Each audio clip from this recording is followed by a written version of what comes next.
যায় ছিল না, আমার মারে মারে ফেলাইছে, কালকে ধরে নিয়ে যায় আমাদের বাসার থেকেই তারে চুলির মুঠি ধরে ফ্যানের সাথে ঝুলাইছে। আমার আম্মু সত্যি কিছু করেনি, আমার আম্মু বারবার বলতেছিল, তারপর আমার আম্মু শুধু চড়াতেই আছে ওই শিলন্দারোগা।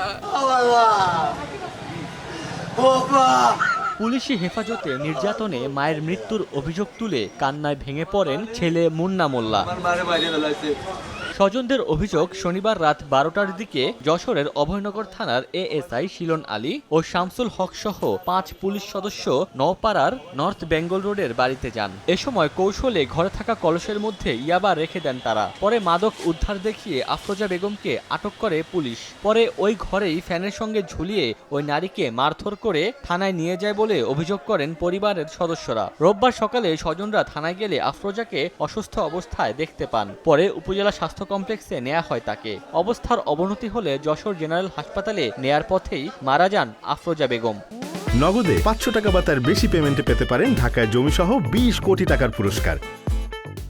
সকালবেলা আমার মা আমি যাই দেখি অসুস্থ, পুলিশের সাথে যাই আমি সরকারি হাসপাতালে অভয়নগর উপজেলা স্বাস্থ্য কমপ্লেক্সে আমার মায়ের চিকিৎসার জন্য নিয়ে গেছি। অনেকগুলো টেস্ট দিছে, অনেকগুলো পরীক্ষা দিছে। তারা বললো এগুলো জেলখানায় যায় পরীক্ষা নিরীক্ষা করবেন। শ্বাস করেছে, কিচ্ছু পাইনি।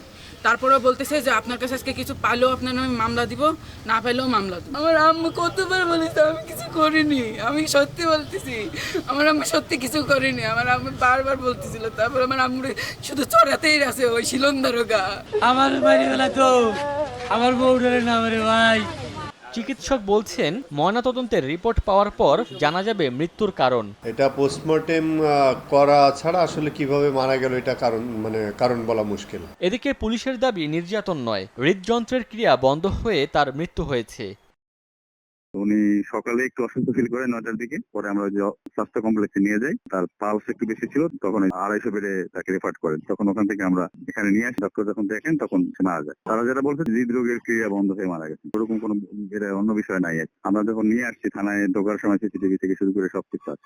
2 ছেলের জননী আফরোজা বেগম নওপাড়ার নর্থ বেঙ্গল রোড এলাকার জলিল মোল্লার স্ত্রী। সময় সংবাদ, যশোর।